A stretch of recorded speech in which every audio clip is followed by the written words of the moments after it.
Well, hello everyone. Welcome to the Pinfall Podcast. I am your host, Liz. I am joined as always by my co-host Mark, and today we are talking about Impact. The Go Home to Rebellion. We'll be at Rebellion this weekend, so no weekend show from us. Correct.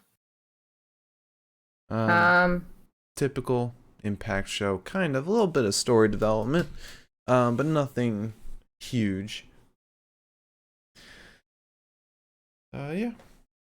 Yeah, run of the mill. Yeah, neither here nor there. Would have expected a little bit more from a Go Home, but we got appearances from two ECW legends, with this taking place in 2300 Arena after all. Yeah. I don't know how much of a big go-home show you really need when you've been building up the same stories for months now. I know, but Yeah. like Alex Shelley wasn't even on the show. Well, Alex Shelley's not a Rebellion. Chris Sabin wasn't even on the show. He's got a big match against Macklin and Jay White.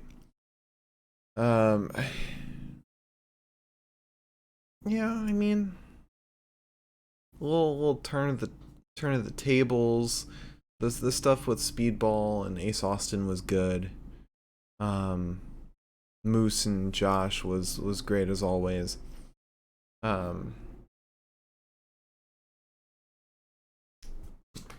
Yeah, this was good. Yeah. I didn't not enjoy it. I thought it was decent. Mm-hmm. As comforting as any episode of Impact ever is. Yeah. Let me give a little bit of a nutshell for everyone. So we started off with a tag match, Violent by Design versus Decay. Not a tag match, is kind of a teaser for the gauntlet match that Violent by Design will be defending their titles in. I think it's 8 teams. We had Matt Cardona versus Guido Meritato. Him and Tony Mama Luke came out.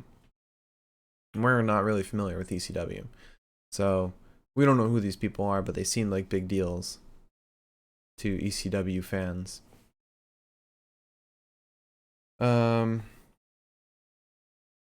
Let's see. We didn't see Gresham at all today. But we did get Shara versus in a jobber match. We had Honor No More versus Bullet Club, which had Bullet Club taking the dub.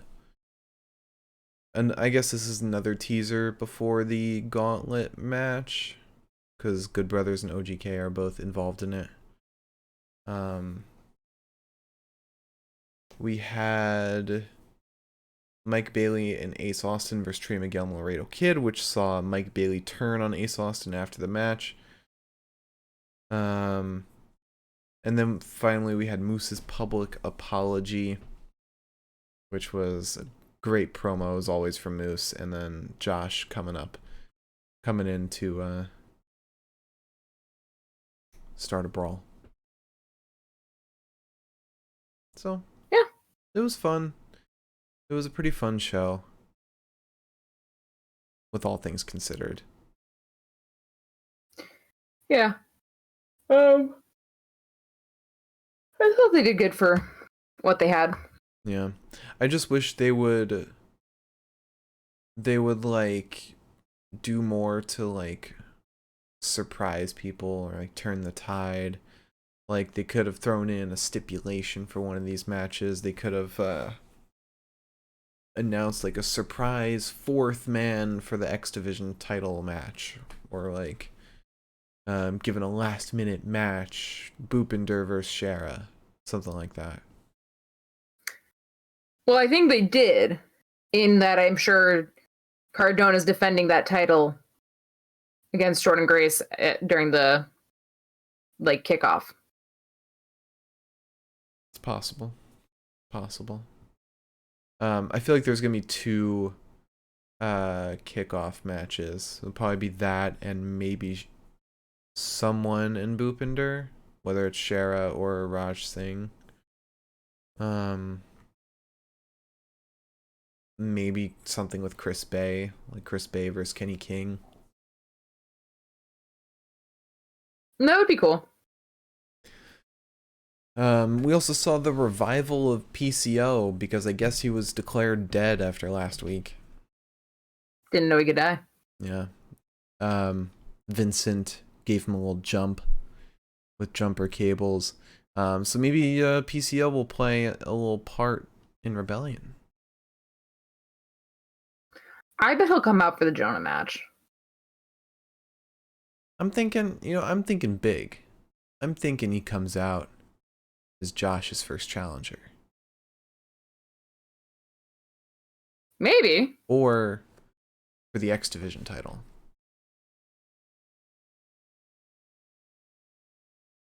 Which would be weird because he just lost a match. And he's not really X Division shaped. Yeah, but Macklin went for the X Division title. I kind of always thought that like X Division was like the junior heavyweight kind of thing. I always thought so too. I mean, like Jake something went for that title. Let's see. So that's the nutshell, and you want to go into some news? Oh, the tagline is that it's not about weight limits, it's about no limits, which I think PCO has a couple limits at this point in his life. Do you have to be a human to go for it? Yeah, maybe that's like the one stipulation. Oh. Sorry, right, let's see what it PCO. is. More like PCO. Yep. There you go. Bada bing. You can see her rump. No, I can't. Not on the stream. Yep, a little bit. Yeah, there we go. That's all you need to see. And I will now work at an angle. So let's start with some WWE news. If I can find Twitter. First piece of news is that SmackDown is going to be taped. The April 22nd episode is going to be taped after the live episode, I guess. Oh, probably because of Memorial Day? I think it's because the European tour. So is it no, like next week's episode's gonna be taped after tomorrow's episode, right? Is that what you're saying? Yes. Okay. Yeah, that might be it. Yeah, because Well, yeah, I mean that's what the article cites. oh, okay. It's because of UK tour. Yeah. Okay. So we'll see that on April 29th. Also, Pat McAfee is apparently in talks with Amazon Prime because they are looking at him for a Thursday night football role. Which makes sense. I don't see why not. Yeah. I'd love to watch football with Pat McAfee talking over it. Yeah. He is a very good commentator. He is. Also, in like vaguely weird news, the WWE is selling a collectible Vince McMahon $1 billion bill for the cheap price of $99.99. Wow. Okay. Yeah. Gonna have McMahon's face on the front and the WWE headquarters on the back. So are you buying it or should I? Pete's. Okay. Yeah, we're not. She could sit on it. Like a nest egg. Yeah. Or she'll literally sit on it knowing her. Because it's a different square. Yeah. It's not the same square as everything else. Psycho cat. Also, Von Wagner is now on a Euro trip. He apparently is doing NXT UK appearances. Lucky NXT UK. They get all the good stuff. Jesus. Oh. What? I'm looking at the results for the NXT UK tapings, and I was like, fuck, they had a lot of matches in one episode. Oh, they did tapings? Yeah. Okay. Several episodes of the show were taped last night, April 20th. Which was not last. Was that? Yeah, that was last night. Yeah.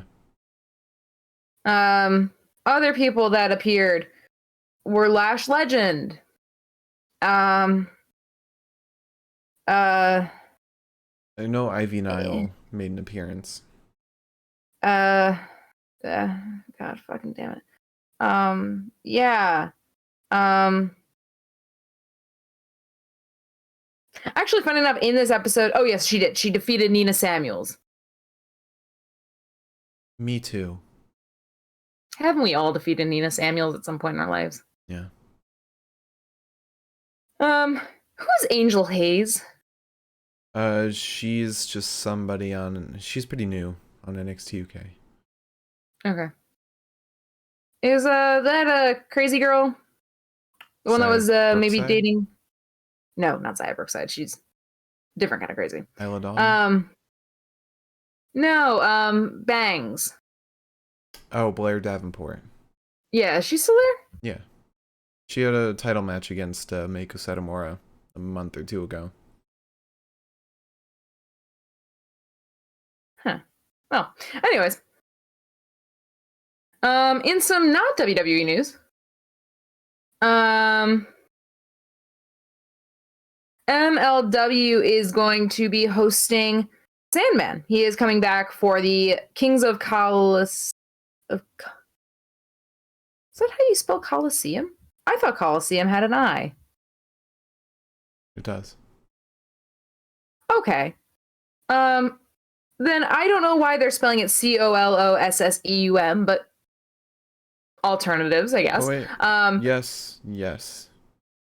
Oh, wait, there are two different kinds. Coliseum with an I. Oh, and yeah, there's just two ways of spelling it. Well, the way that they're doing it looks wrong. That's my official verdict. The standard spelling for an outdoor stadium is Coliseum with an I, but the one in Rome is called Colosseum with an O. Well, I'm glad that we're spelling it like the ancient Romans. But yeah. Sandman, former ECW champion, he is going to be at the Philly show, Kings of Coliseum. That is May 13th at the ECW Arena, or 2300 Arena. After tonight, my brain got fried. But that's pretty cool. Yeah. I don't know what his vibe is. They say the return. Mm-hmm. But it's again? Not. Yeah, that part's not clear. Wrestling Jeff Jarrett. Old man fight.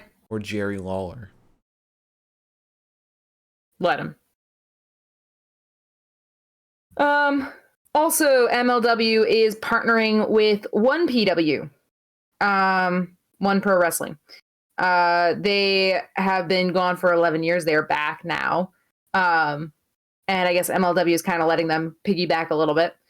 And they have actually already announced several pretty impressive stars for having been gone for 11 years, including Rob Van Dam, Mickie James, and Ruby Soho. Alex Hammerstone is also going to be having a match. So. Cool.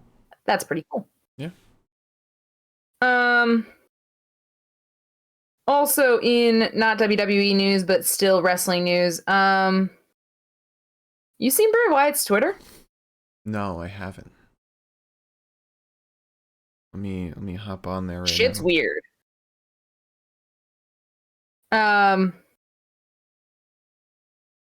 Apparently there's news that came out that his asking price right now is very, very high, and that's why he's not shown up anywhere. That's why he didn't return to WWE. That's why he didn't show up in AEW. But he has tweeted things such as, I do think it's true that he who makes a beast of himself gets rid of the pain of being a man. Then, next tweet, but if you become the machine, you don't have to feel it all. Hashtag what if, question mark. Next tweet, to be sentient.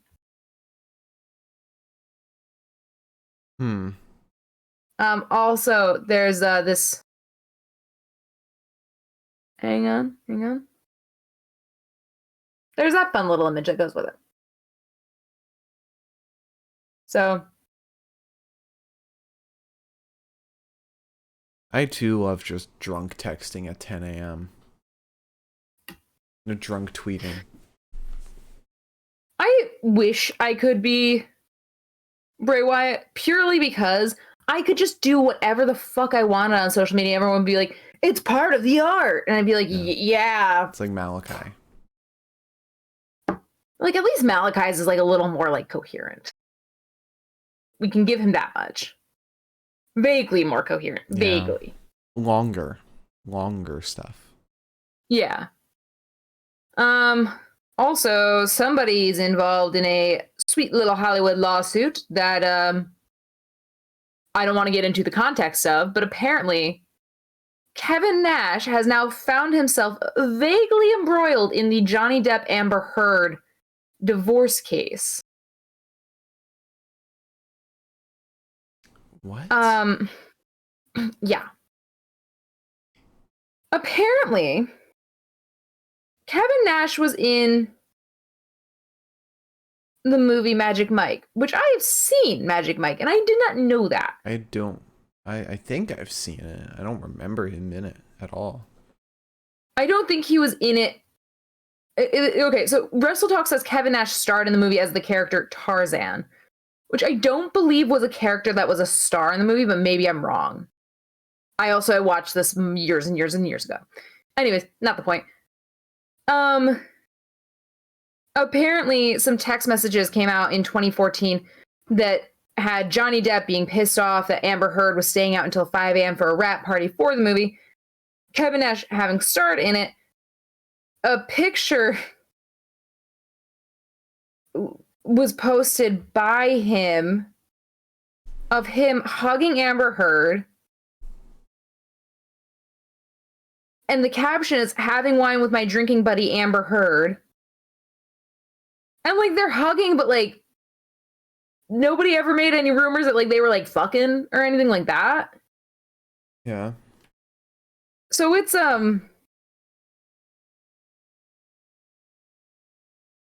poor Kevin Nash. Yeah. My dude's probably just like, you tweet something once. And I'm looking at pictures of Kevin Nash and Magic Mike, and I mean, he is part of like the core group. Really? Yeah, like he's on the poster and everything. I mean, to be totally fair, the way he looks in this picture is not the Kevin Nash that I know. Yeah.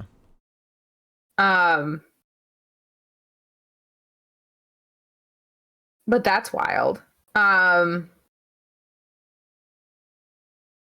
And apparently Johnny Depp freaked the fuck out about this picture. So take that how you will. All right. Last pieces of news.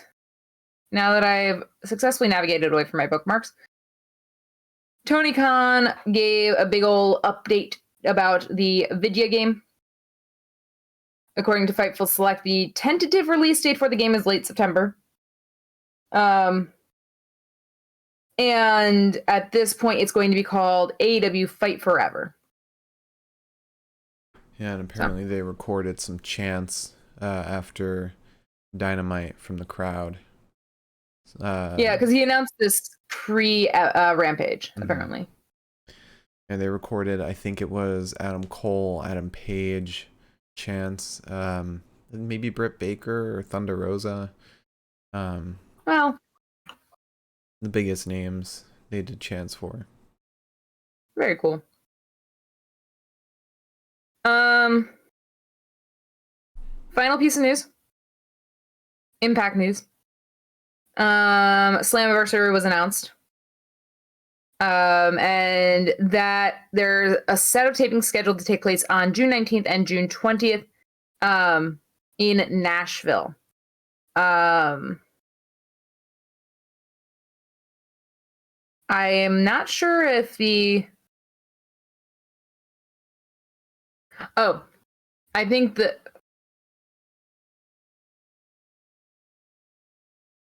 I'm sorry, hang on.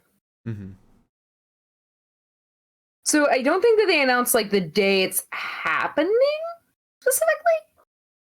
Okay. But they announced that there are tapings for it. Because the quote from Wrestle Talk is Fightful Select is reporting that Impact Slammiversary and a set of tapings are scheduled to take place on June 19th and June 20th in Nashville. Fightful notes that the location and date are set to be announced imminently. So I guess that means that they don't have like an actual date. But I would imagine it's like what, the 20. Yeah. Well, no. Slammiversary. When was Slammiversary? I don't know. Last year. Sorry. I might have actually written in my calendar. I thought it was like late. No. Yeah. Let's see. Takeover in Your House was the 13th. Hell in a Cell was the 20th. Oh, it took place July 17th. July 17th. Yeah. Okay. So, looking forward to that news. Yeah. And that is all I've got for you today. Cool. You want to jump into today's Impact? Yeah, sure. So we started off the show immediately with Violent by Design, Eric Young and Diener versus DK.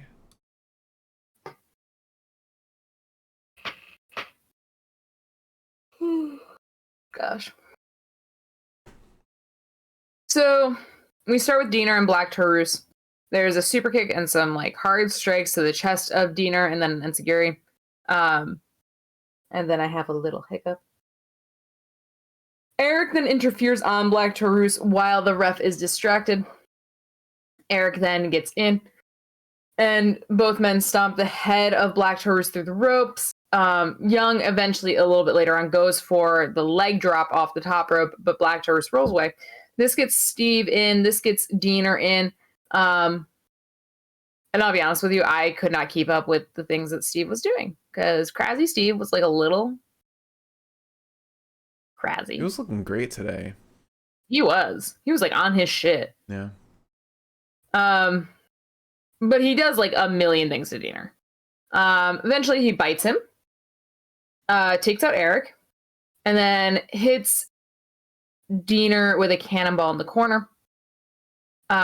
He then gets like a sort of underhook bulldog type of something to Diener, and then Young disrupts the pin. Black Taurus headbutts Young, and then Doring attacks Black Taurus, and then the referee is like, "Hey, Joe Doring, don't do that. That's a bad thing to do." But meanwhile, Eric Young cracks the flagpole over the Violent by Design flagpole over the back of Crazy Steve, and Diener hits the Diener DDT for Violent by Design to win. The Diener DT. Diener DT. Which is just a DDT, I think. Yes, I believe it is. I misspoke. So then the major players come out. And Matt Cardona says, the major players are here, and how appropriate that I am here in the ECW arena because I am the Deathmatch King. In Impact, I am the Impact Digital Media World Champion. It's getting a little itchy. I've got an itch for championships. I need some Impact Wrestling Tag Team Gold, teasing their appearance at the Gauntlet on Saturday. There's nobody better to be my partner than the man I broke into the business with, Brian Myers. Myers says, right now, I'm the best version of myself I've ever been. And Cardona says, and I am the best version of Matt Cardona. Chelsea says, Impact Wrestling, take this in. Individually, we were champions. We were world renowned. But together, we are the strongest unit in professional wrestling. I believe the strongest woman,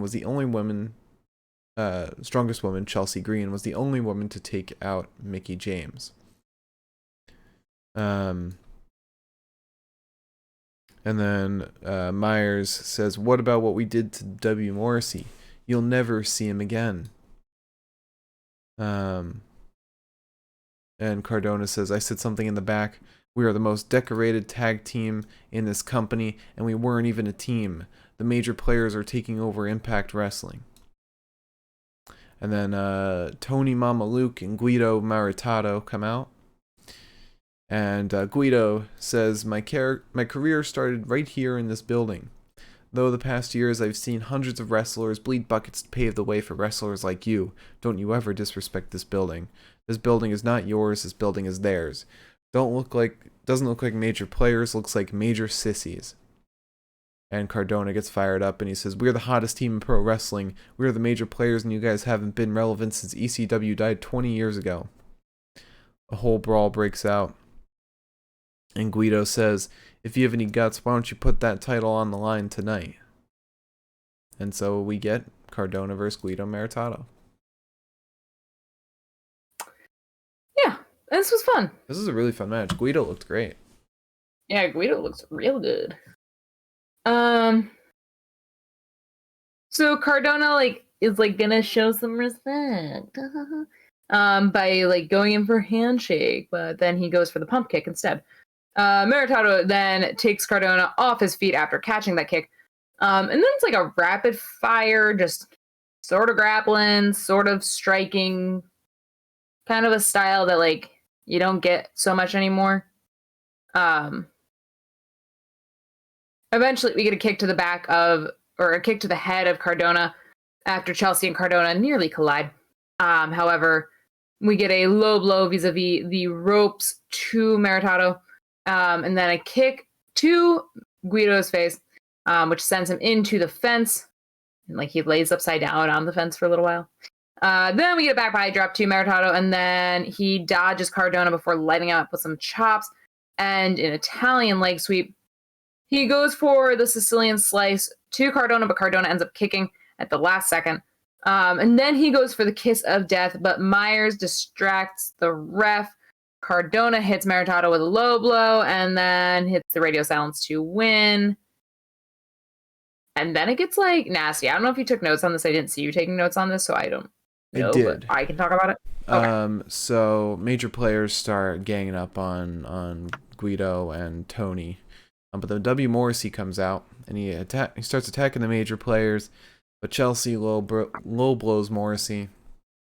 And then Jordan Grace comes out to help. She starts attacking the major players. And then we eventually get Morrissey chokeslamming Cardona through a table. And I wonder if we'll get Morrissey versus Brian Myers.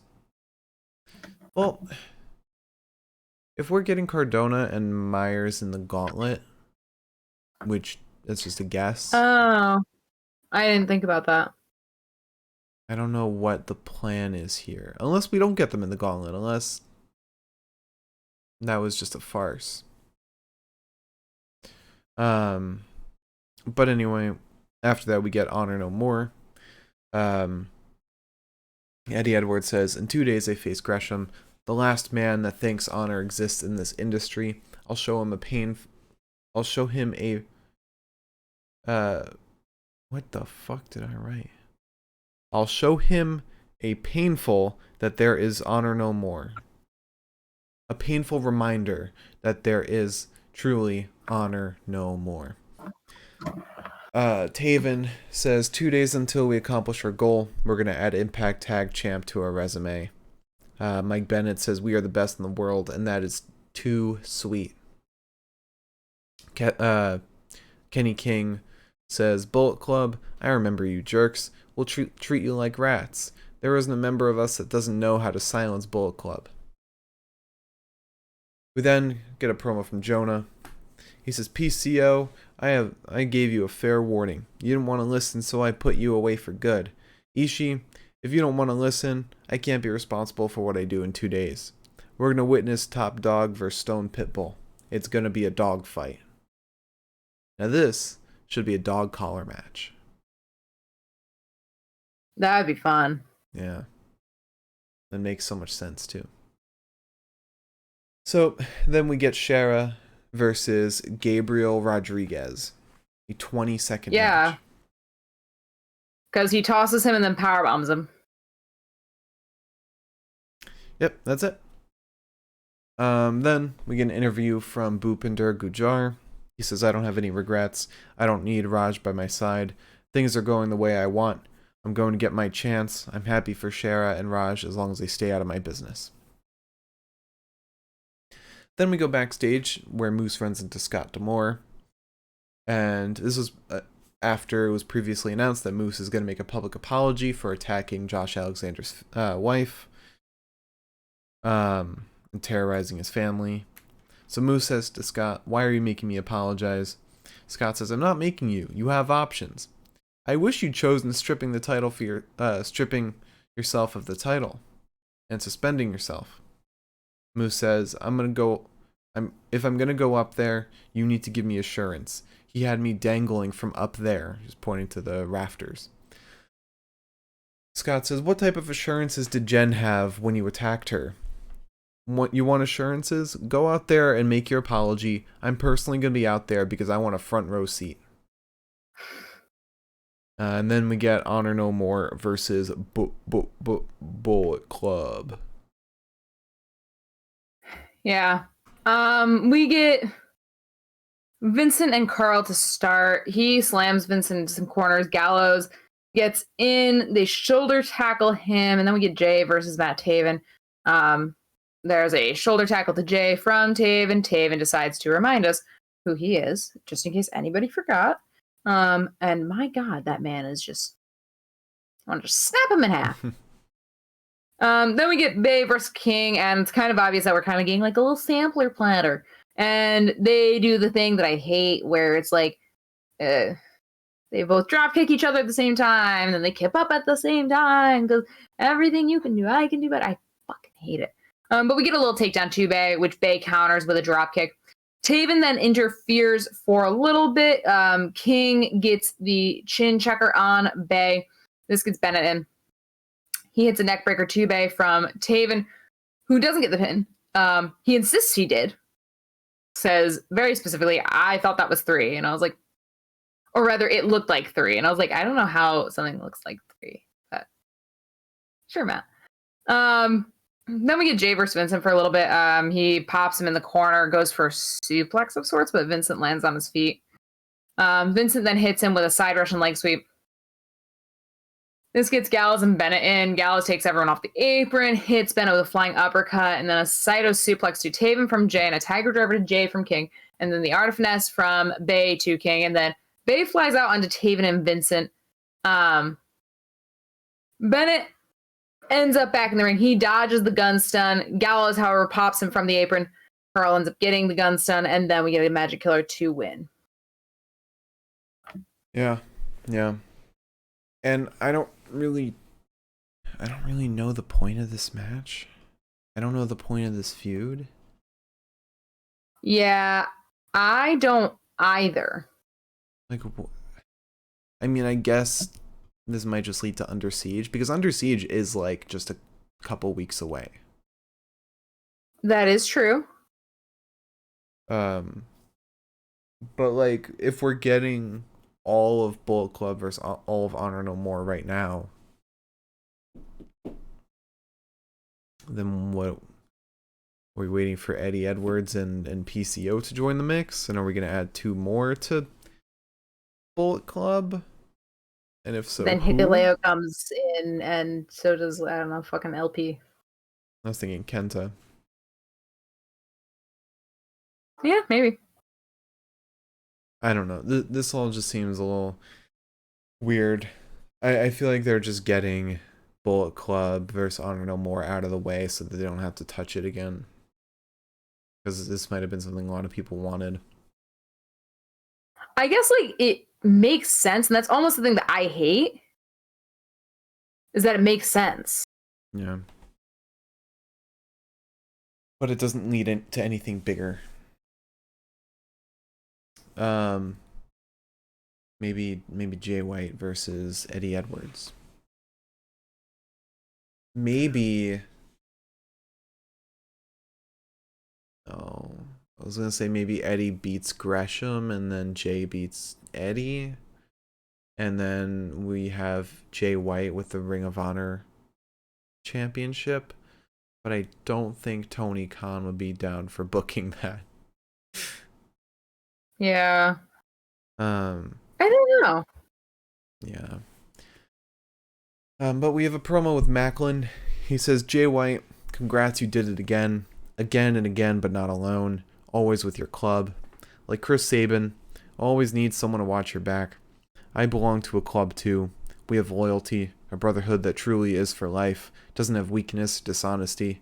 We trust each other. He's talking about the Marines. That's why I jumped you. You have no loyalty. Look at Jay White and God. I love to fight alone. At Rebellion, it is tag 'em, bag 'em, and mayhem for all. Love that slogan. I'm glad you said that, because I actually really didn't know who he was fucking. Because he posted a picture of him in his Marines gear with hashtag Impact on Access TV. Okay. It was like him behind a wall. Like it seemed like it was in the middle of a war zone or something. Like he's ducked for cover. He's like, hey, good selfie. Hashtag Impact on Access TV. So then we get the inspiration. They're signing the fans' picture. And they say the inspiration have the ability to bring people into our world and remove people when we want to. Just like we did to Caleb with a gay. Now that Caleb is out of the equation, we can be 2-time Knockouts tag team champs. And then we get a promo from Taya Valkyrie. She says, what can we say about Deanna? She's the champ. I had to come to Impact to get what I didn't lose, the Reina de Reinas title. At Rebellion, I will become a 4-time champion. See you soon, Deanna. This is a feud that we should have gotten more of. Like, we should have had some face-to-face after multiverse of matches. Like, we should have gotten more between them. Like, we didn't even see Deanna today at all. We barely saw Tasha Steelz, and Tasha's not even defending that title at Rebellion. Yes, she is. Oh, Rosemary. That's right. Yep. Then we get Mike Bailey and Ace Austin versus Trey Miguel and Laredo Kid. Yes, sir. We start with Ace and Trey, and we're like twisting and we're turning, and then we're tagging out. And we get Laredo and Bailey. Laredo hits Bailey with a Hurricane Rana. And then Laredo Kid dives out onto Mike Bailey and almost eats shit. Mm-hmm. Back in the ring, Ace and Bailey are working together really well as pals. We get a kick to the back of Laredo Kid, and then a boot to the face of Austin, as well as a flying head scissors to Bailey. Ace gets a neck breaker, though, to Laredo. Trey gets in, and my God, I fucking hate this guy, but damn, he can fucking wrestle. Like, he did shit where, like, he went between the ropes, and I was like, how the fuck did you do that? Like, you clipped through them. Yeah. He just to further the point, he does a kip up into a head scissors, a flying head scissors to Ace Austin. Mm-hmm. Ace eventually saves Mike Bailey from a maneuver off the top ropes from Trey, and then Bailey uses Austin to hit Laredo Kid with an enziguri off the apron, and then they both go over the ropes onto Trey and Laredo Kid. Back in the ring, we get a Hurricane Rana to Bailey from Trey, and like a sort of a package bomb, package driver, something from Ace or to Ace from Trey. I didn't know how to explain it. It was a fucking weird move. Yeah. It's a Trey Miguel move. Then we get a standing moonsault into the double knees on Trey. Bailey's setting up to finish Trey off, it seems, until Laredo Kid stops him and takes Bailey out of the ring. Trey ends up pinning Austin.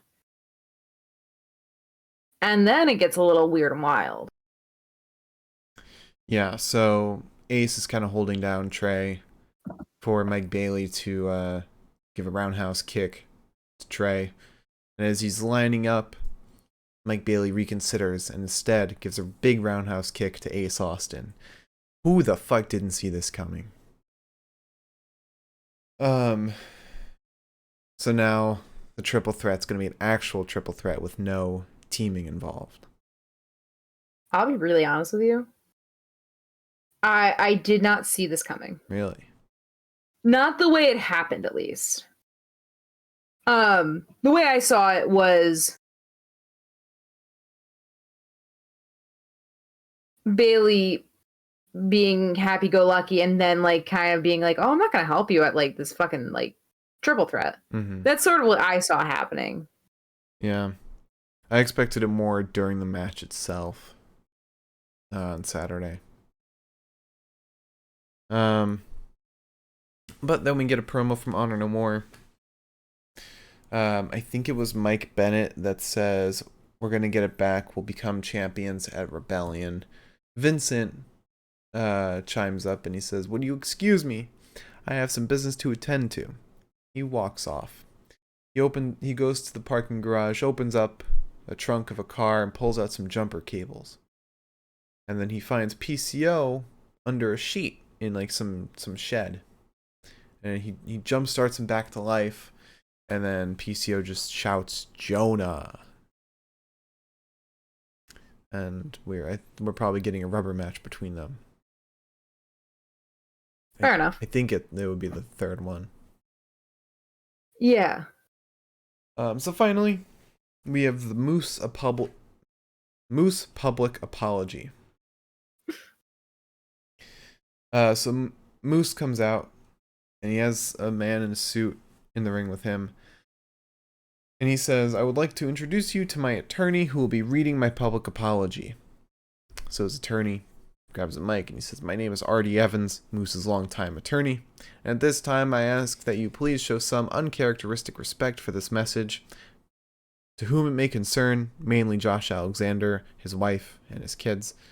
After much consideration, my client, professionally known as Moose, now understands that his actions have exceeded the bounds of appropriate. Moose chimes in. He says, Artie, I'm sorry. This isn't sincere enough.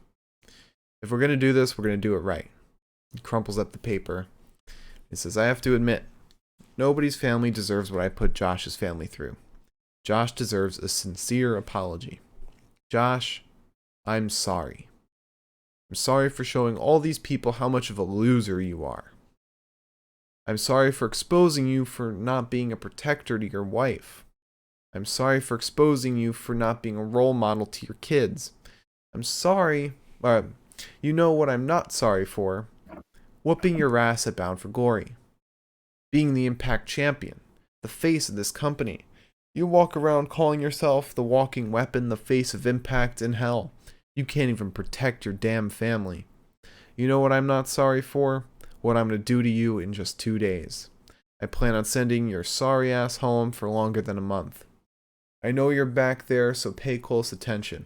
At Rebellion, after I beat you, you're going to bend to your knees and beg me to come home and show your family what a real man looks like. So Josh then comes out. He lays out the security. He confronts Scott D'Amore, but Scott just lets him through. The whole brawl starts. Moose gives a Uranagi to Josh, and another Uranagi grabs a table, timekeeper's table. Tries to Uranagi Josh through the table, but Josh counters and C4 spikes Moose through the table. I gotta be honest. This go home segment was nowhere near as good as Moose's segment with Cardona and Morrissey. That was insane. This was good, but it wasn't that level. Like this needed Jade to show up. Josh needs to accidentally like chair shot his child. Dude. Imagine.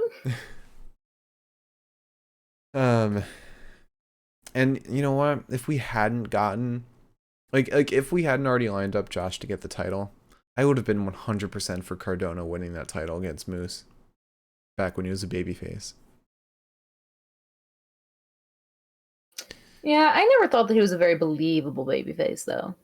That's because he was that was when he was like peak heeled in GCW and elsewhere. Yeah. Impact was the only place he was a face. All right, you want to talk about the bests of the night? I'll talk about one best of the night, and that's it. Well, before we get to the best of the night, if you have a question for our question segment, leave it in the chat now, and we'll get to it after the bests of the night. Now, before we get there, though, we gotta give our weekly update on the top 10 wrestlers in pro wrestling in kayfabe. Liz looks exhausted. This podcast takes a lot out of her. So, this is based on wins and losses. It's all in kayfabe. So, yeah. Number 10, Hiromu Takahashi from New Japan Pro Wrestling. Number 9, from Dragon Gate, Naruki Doi. Number 8, the SmackDown Women's Champion, Charlotte Flair. Number 7, the Ring of Honor and Progress World Champion, Jonathan Gresham. Number 6, from New Japan Pro Wrestling, Shingo Takagi. Number 5, also from New Japan Pro Wrestling, MJF's next challenger, Great Khan. Number 4, top 4 are all from Dragon Gate. Number 4, Kota Minoura. Number 3, Yuki Yoshioka. Number 2, Dragon Dia. And number 1, Kaito Ishida.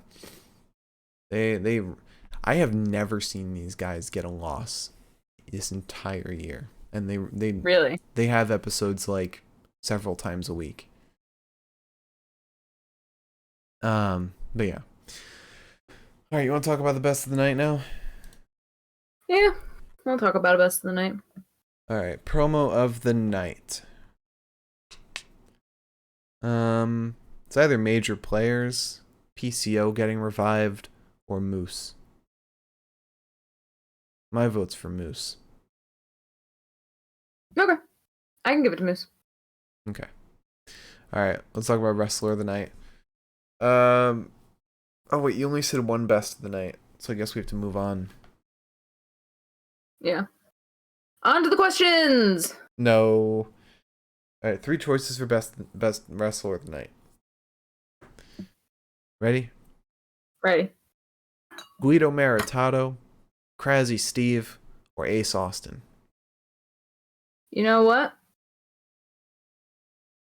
You might question me for this one. You might.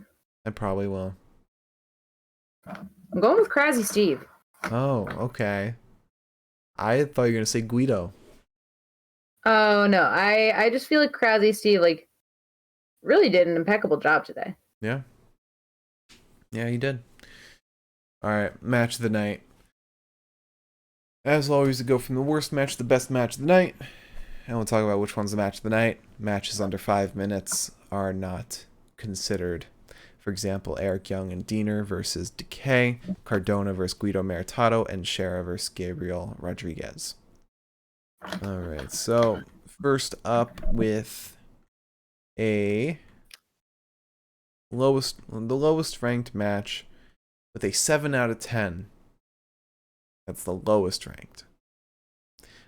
Mike Bailey and Ace Austin versus Trey Miguel and Laredo Kid. Damn. And then next up, I think this is the last one actually. Yeah. This isn't my pick for match tonight. I got the order mixed up, but 7 out of 10. Honor No More versus Bullet Club. This was a very fun match, which was a multi-man done match done very well. But my pick for match of the night is Mike Bailey and Ace Austin versus Trey Miguel and Laredo Kid.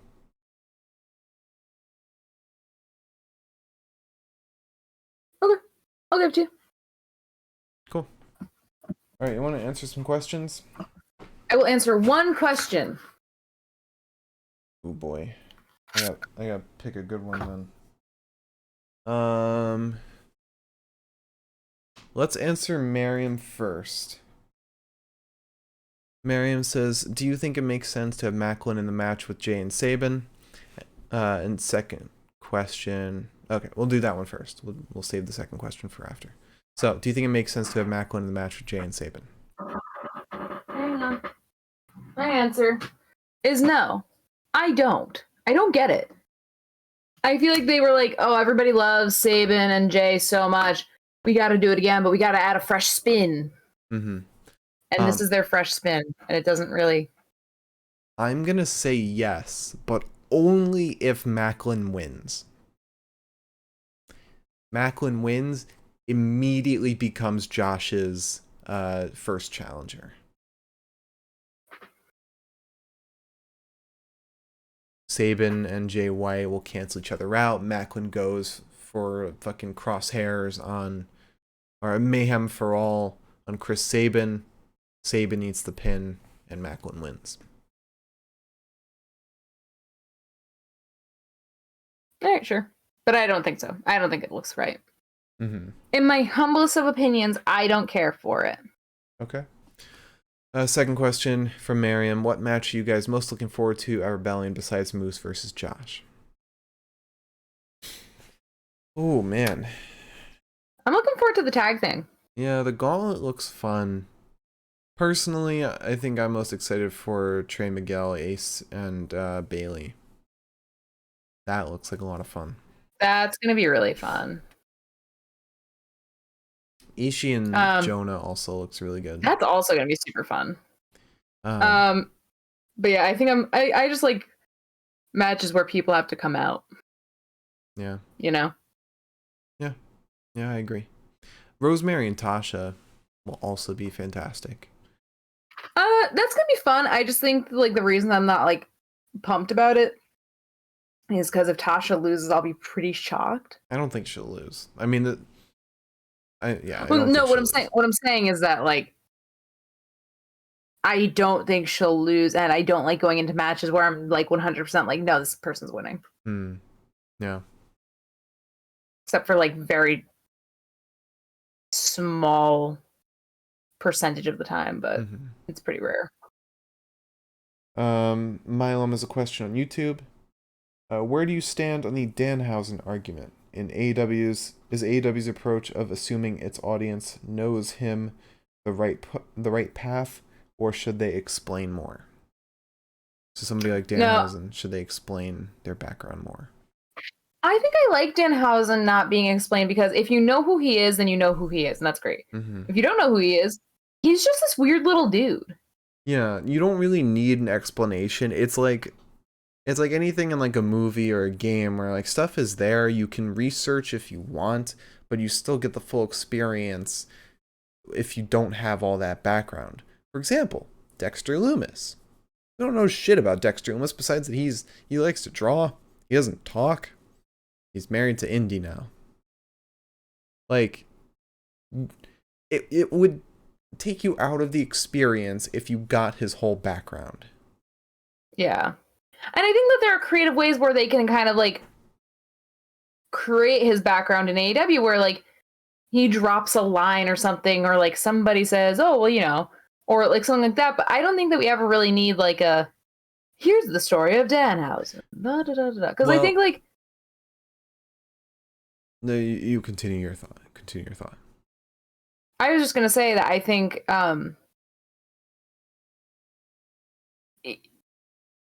it just doesn't need to be done, I don't think. I think that it's very... If you care enough, you'll look it up. And if you don't care enough, then it shouldn't matter. I do think, like, I do agree with you that it doesn't matter. Like, it shouldn't matter if they do it. I don't really necessarily want them to.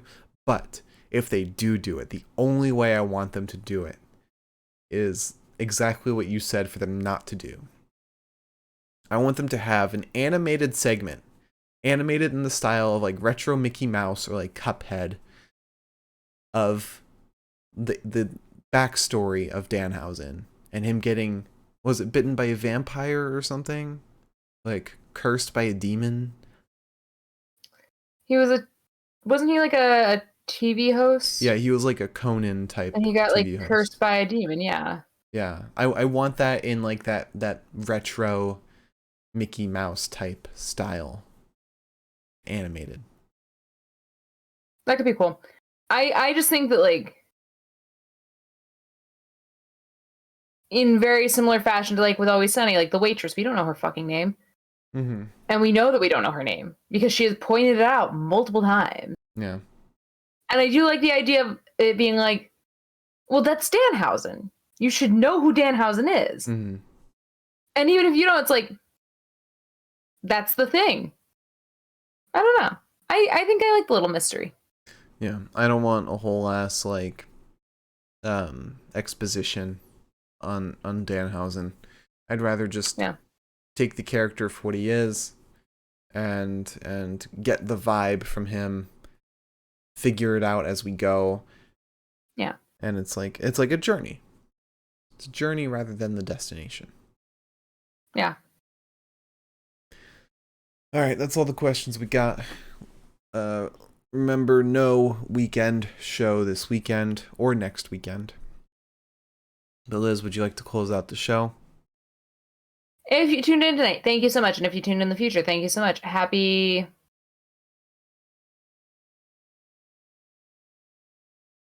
birthday to my dad still. Happy birthday to my dad still. Please tune in on Tuesday when we do our WWE 2K22 stream, where we'll be playing WWE 2K22 and streaming it. Battle of the Brands. Then you can also tune in the day after that and the day after that, because we'll still be here. And maybe by then we'll have a bathroom. Oh, actually, no, wait. You can tune in the day after that, but don't tune in the day after that, because then we won't be here. Yeah. All right. Thank you all so much for watching. Follow and subscribe. All of our stuff is the Pinfall Podcast. That's Twitter, YouTube, Twitch, Spotify. I'm at the Mark Cameron. Liz is at Eliza Elaine23. And we'll see you all on Tuesday for WWE 2K22. Unless you see us on Rebellion, look for us. We'll be there. Have a great night, everybody. We'll see you on Tuesday.